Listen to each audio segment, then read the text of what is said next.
Hi, this is Teacher Mama. Today I want to talk to you about separation anxiety. What is separation anxiety? So you typically will see separation anxiety, let's say when you're dropping off your child to school for the first day of school, and you see that they're really anxious about you leaving them at the school. That is a prime example of separation anxiety. But for the full definition, look above me right here and take a minute to read it.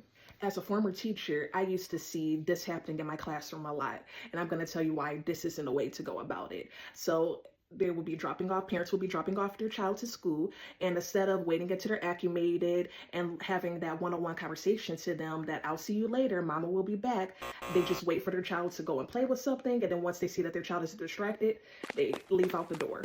If you've done that before, put your hands up in the comments. I'm not saying that you're a bad parent if you're doing this. What I'm saying is that there's a better strategy to deal with this. You may think that you're helping out your child because they feel anxious about you leaving, so you just leaving without letting them know that you're gone, that they may get acclimated with your day and not really notice your departure. I'm sorry to tell you, but oftentimes this is not true.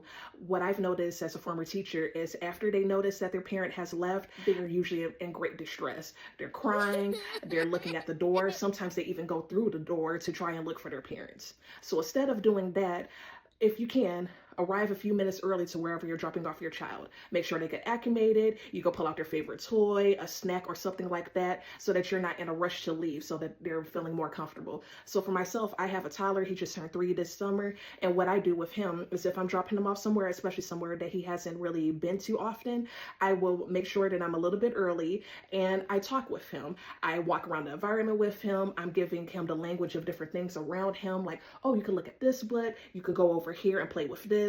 And then I'm also including whoever I'm dropping him off with in that dialogue so that they know that this is a safe person. It's okay to be around this person. Because really, that's the of separation anxiety. Is there one, they're thinking that you're not going to be coming back, so that they're just in this unknown environment. And two, is this a safe place? Because if it's not a safe place, your child is not going to be comfortable in it. Once you see that your child feels safe and secure in a situation, you could have that conversation with them. Mama's getting ready to go bye-bye. And then end the conversation like this: I will be back at blah, blah, blah time. If your child understands time, give a time. If their child doesn't understand time yet, like my toddler doesn't quite understand the concept of time yet, so I would tell him, Mama will be back later. I'll see you later. And then he'll say something like, see you later, Mama. And then I walk out the door. But even as I'm walking out, I make sure to look back and see what he's doing. And that kind of tells me his comfortability level. If I look back and he's looking at me worried, I can spend some extra time. If I look back and he's already playing, acclimated in the environment, then I know, rest assured, everything should be okay. But I also do still let the person know that's with him, hey, if anything comes up, don't hesitate to give me a call, so that like my child will know that even though I'm not physically there, Mom is still here for you, and I will come back early if I need to.